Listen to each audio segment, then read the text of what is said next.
All right, welcome back, my friends, to step 7 in the process of buying your new home, and that is the appraisal process. This is a process shrouded in mystery. People wonder, who is the appraiser? What is an appraisal? Why in the world do I have to have it or pay for it? I don't get it, and we're going to clear that up in this video right now. First, let's go over to the master checklist and check out what we can check off our list. So we certainly, hopefully, have told our insurance agent it is go time. You've probably signed a document. The certificates of insurance are likely being sent over to your mortgage company for your closing date. And at this point, we probably do have a closing date. So you know when, if all things go well, you will be purchasing this house on what day you'll be buying it. So we can check off those two things and move forward. What you're going to learn in this video is you'll get the inside scoop on what is an appraisal. Next, we'll look at why get an appraisal. And finally, what if there's an issue with the appraisal? So those three things are what we'll address. But let's start with a fun fact. Most appraisers are tired of being confused with inspectors. It secretly hurts their feelings just a little. Appraisals and inspections are fairly similar in that someone goes out to your house and makes an assessment of that house. But they're totally different assessments. The inspector goes out and is giving you telling you about the health of the house, the basement, the flooring, the roof. All the major structures of your home are being analyzed by the inspector for the purpose of helping you understand the health of the house that you're purchasing. The appraiser is doing something totally different. An appraisal is purely a financial valuation. It's what the appraiser feels the home and property are actually worth on the market. So they're trying to figure out a market value of the house. And they look at the comps, other similar houses that have sold recently. So other houses in the same neighborhood, the same size that have sold in the last year or so. What did they sell for? Is the number that you've offered and the seller has agreed to somewhere close to those comps or not? The replacement cost of the house, so what it would actually cost to build the house. This is a primary factor in insurance, but it's a minor factor in figuring out the market value of the home as well.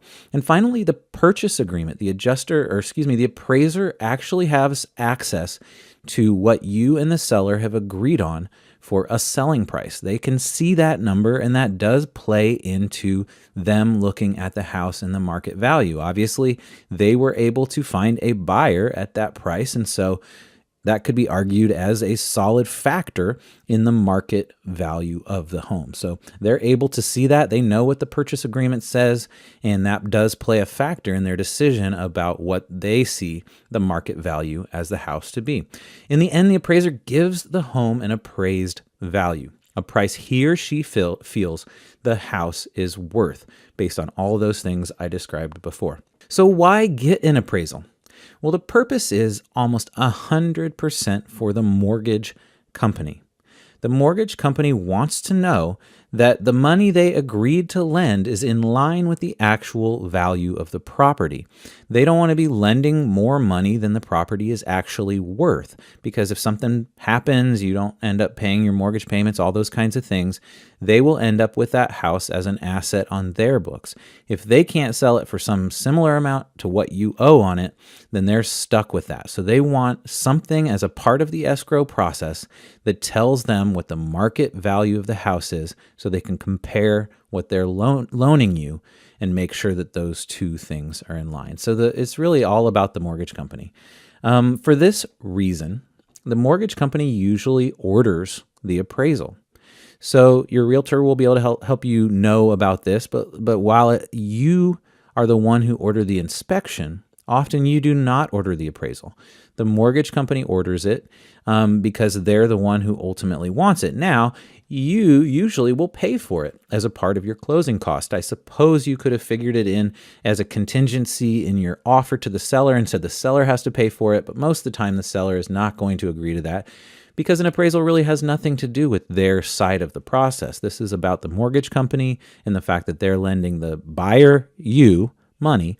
And so generally, you're going to be paying for the appraisal as a line item on your closing documents. The appraiser also reports directly to the mortgage company.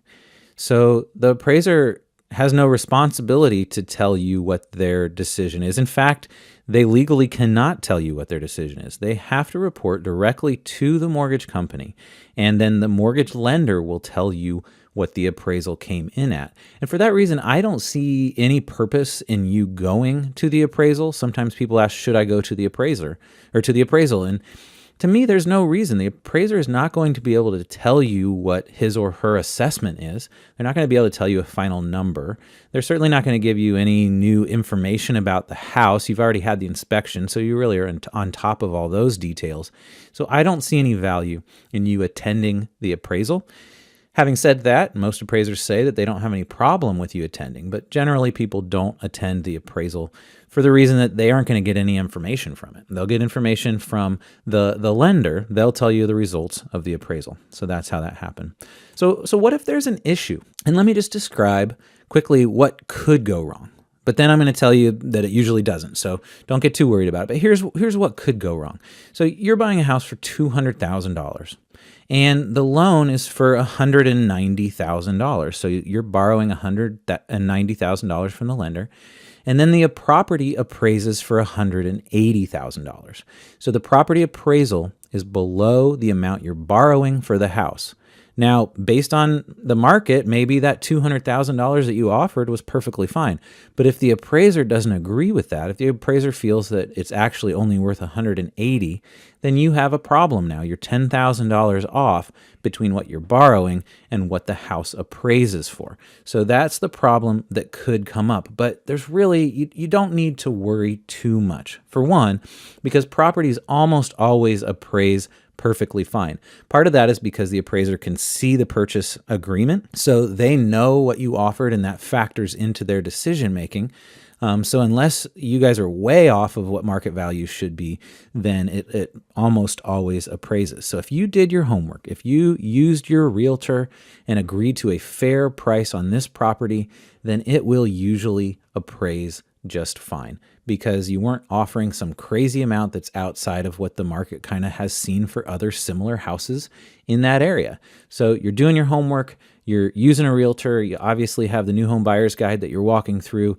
So I don't see where you're going to have a problem with the appraisal. So I wouldn't worry too much about what is going to happen. But if there is an issue, here are the options that you have. The first one would be to make a larger down payment. So in that example where you were borrowing $190,000 and appraised for $180,000, well, if you can figure out a way to only borrow $180,000, then that's going to solve the problem with the appraisal. So that would be one way to address it. The second way to address it would be to say to your lender, hey, this is crazy. This is not right. We're going to need a second appraisal. Now, you're probably going to have to pay for the cost of that second appraisal. It's going to be an added cost associated with that. But if you really feel like the appraiser just did you wrong and it just didn't, wasn't appraised properly, then getting a second appraisal is a perfectly fine way to go about things. Can a loan fall through because of an appraisal? Yeah. I mean, it could. It can. But again, if you're making informed decisions throughout the process and being advised by a good realtor and good lenders, then I don't see why you're going to have any problem at all. All right, so that's what an appraisal is. Here's the rookie mistake associated with appraisals, and it really is way back in the process. But if you're getting pre-approved for way too much money and then offering too much for a house that you shouldn't be buying, well, then you could get in trouble with appraisals associated with your purchase. Otherwise, though, you'll probably be fine. Rarely does an appraisal cause a problem. But if you're getting into more than you can handle and you're borrowing more than you should be, the appraisal may not come in as you would like it to. Okay, so what did we learn in this appraisal video? Well, we got the inside scoop on what is an appraisal.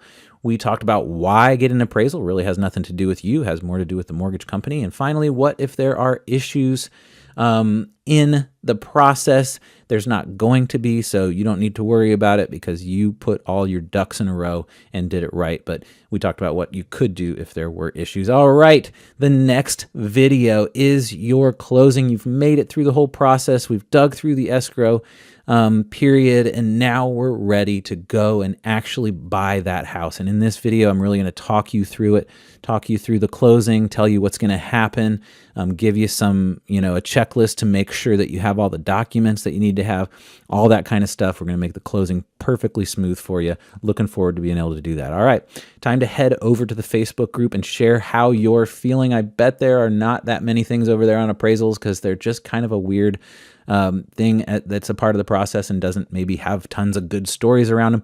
But if you have an appraisal story, I hope you will share it with us. And if you're surprised, confused, or just wondering about different things, get over there. Tell us how you're feeling. Let us help you out because we are over there and ready to answer your questions. Okay, well, that's it for the appraisals. Looking forward to talking you through the closing. Such a cool day in the process. Can't wait to see you over there. Until the next time, have a wonderful day.